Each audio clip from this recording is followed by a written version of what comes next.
Българските меломани познават добре баса Мартин Цонев от успешните му превъплъщения в Атила, Вотан, Борис Годунов. Това, което може би не знаете, че със същия успех можеше да е интериорен дизайнер, художник и фронтмен на метал банда. Всъщност последното е бил. Култовата за русенския андерграунд дет метал група Нихилист има издадени 2 албума. Днес Мартин Цонев разделя времето си между сцените в Европа и тази на Софийската опера. Колко пъти си минала през това фоайе? Труден въпрос, да. Не ги броя. Аз даже гледам да не броя спектаклите на образите, които пресъздавам. Някак си така ми се получава по-голяма дъга над нещата. Помага ми, няма как да се обясни на нормален език. Ние творците си имаме собствена лексика и представи.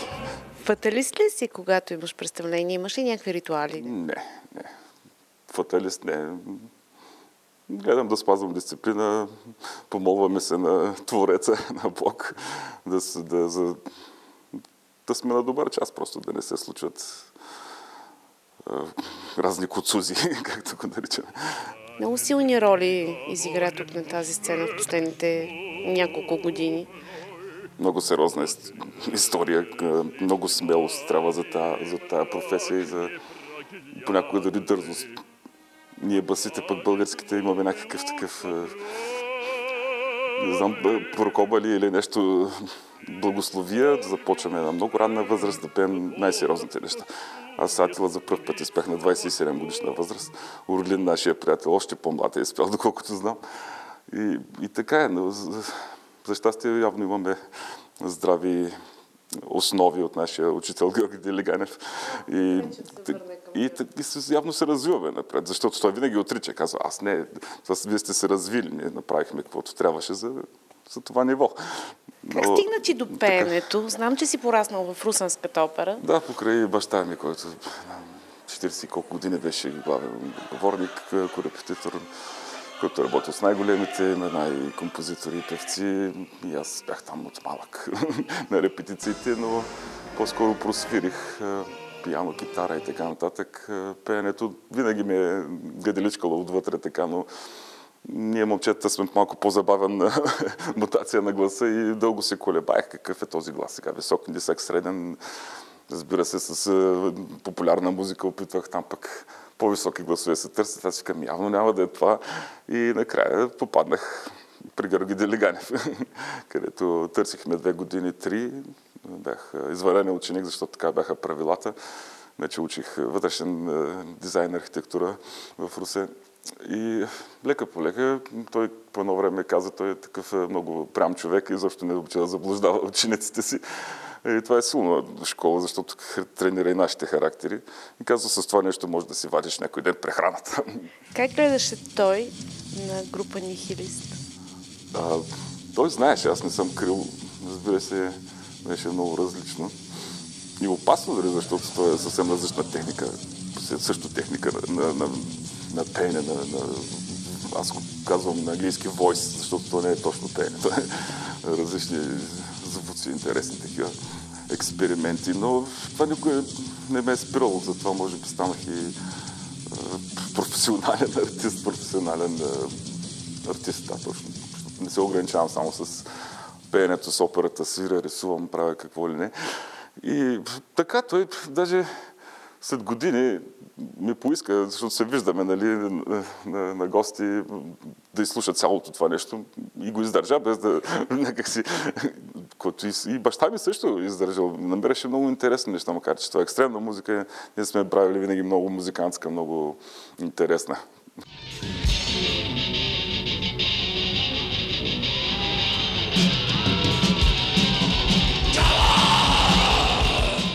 Спомняш ли си концерта на Дунав мост? О, да. Какво си спомняш за този концерт? Тези години бяха пълни с надежда за нас, защото аз може би така укрилен от изкуството в мене, което беше някакси не схващах точно какво се случва. за свободата, за политиката, за всичко. И така, когато станаха вече, почнаха да напират истинските въпроси, къде съществуваме и защо всичко е така. И то взе, че падна режима. Ние си помислихме, че сме се освободили, но веднага ми казаха, че няма да може да си пуска коса. И така нататък. И този концерт дойде изведнъж следващата седмица. Спомням си какъв студ беше и как там почти цяла нощ сме чакали да направят сцената. Помагахме с каквото и да е. Там бяха, не знам колко, може би 1 милион да е имало. Беше безкрайно, виждаше се цялата улица, булеварда, пълнен с хора и можехме да изкрещим това. Дайте ни свободата, дайте ни въздуха. Защото беше точно за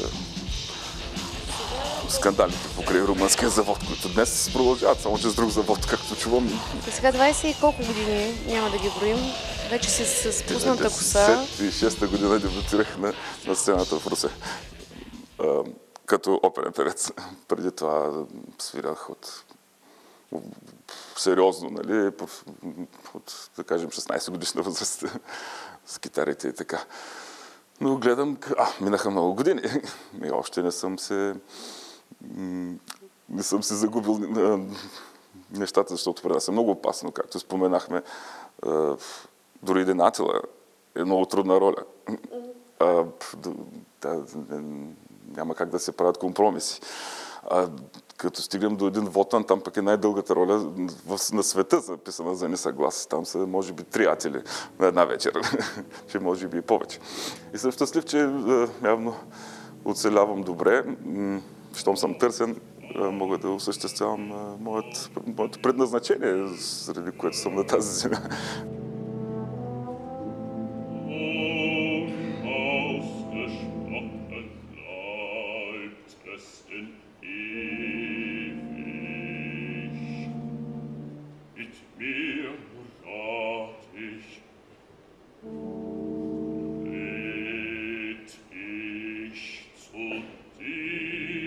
Освен, че си добър певец, ти си наистина много добър артист. Благодаря.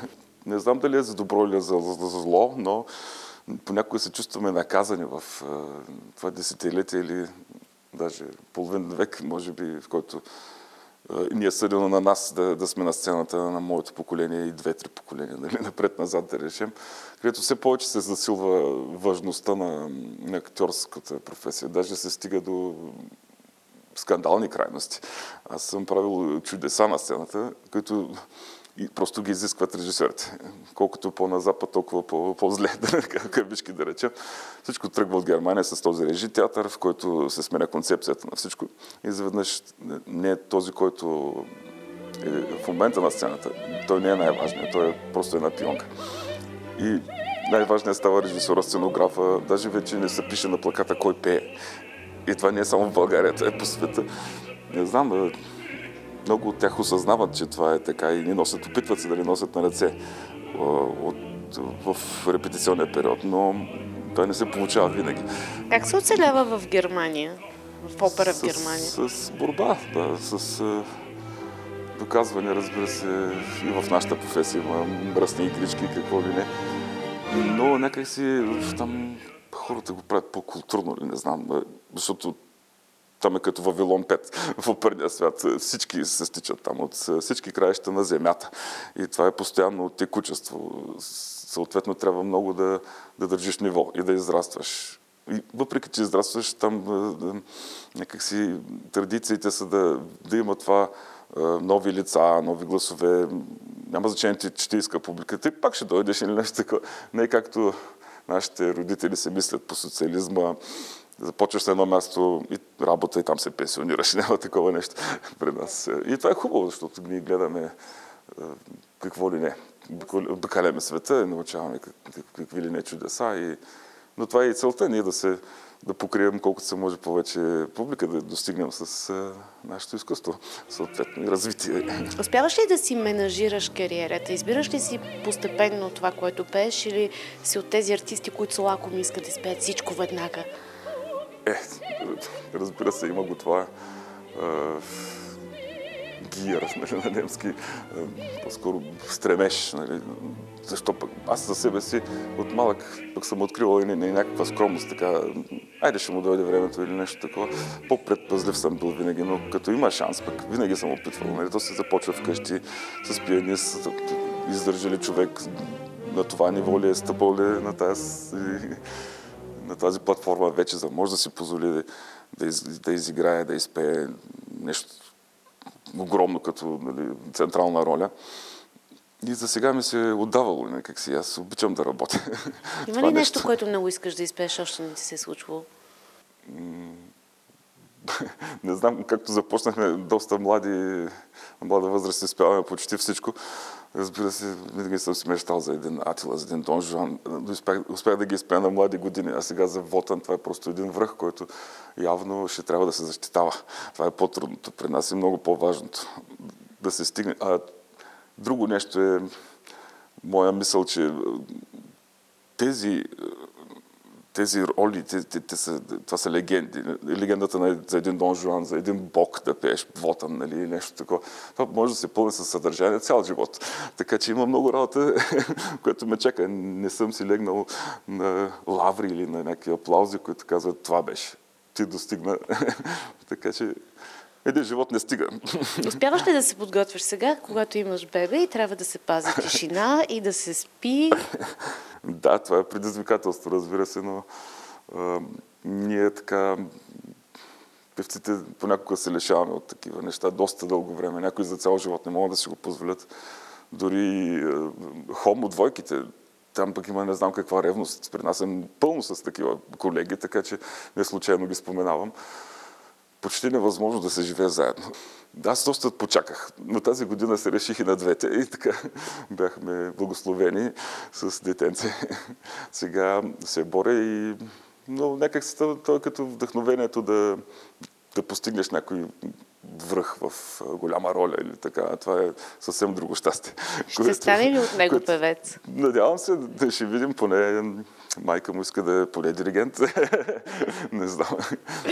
Добре, пожелаваме ти от сърце. Кавушко, какво работиш сега за напред?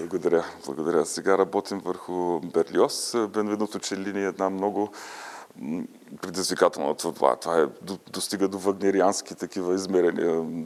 Много тихо и много силни динамики. Много дълго, като времетраене, около 4 часа. Излезе премиерата, но продължаваме, разбира се, в Бон с това. И съм щастлив, че успях между Росини и Берлиоз да изпея тази Атила, която я адаптираме сега за затворена, за класическа оперна сцена. Искам да погледнеш сега това фоае и да ми кажеш като един завършил интериорен дизайнер. Да. Как ти се струват? Едно от малкото забравени красоти, мога да кажа, които рядко се срещат вече. Даже моят нов дом, Бонска опера, в която съм, може би, 17 години вече, тя е била нова сграда и модерна и така някак си има скандални неща, които искат да правят саниране, да се маха това нещо, да се правят фестивални комплекси, които ще остави много хора на улицата. Това е лошото. И съм толкова с топлено сърце, мога да кажа, като имам шанса винаги да дойда тук или в Русе с нашите хубавите сгради. Това е перфектно. И говоря си с колеги, които са имали шанс да дебютират тук, казват, тогава преди 50 години, преди 30 години, каква красива сграда, каква красива акустика. Да, ние сме си ретро по принцип, нали? Не е ретро. За тези неща мисля, че това си част от желанието да станеш артист, оперен артист. Това са ми го споделяли и други колеги, да имаш шанса да облечеш тези успехи, точно тези кринолини на жените и така нататък. И всичко това сега пък с модерната опера ние сме лишени от това, защото за нас е интересно от една страна, то се експериментира да видиш това, видиш онова, пробваш друг характер, друг поглед на нещата. Но нека да има и класически, както си го е писал композитора и либретиста. Марти, последен въпрос. Ще те видим ли някога с къса коса? Да, с перука на сцената.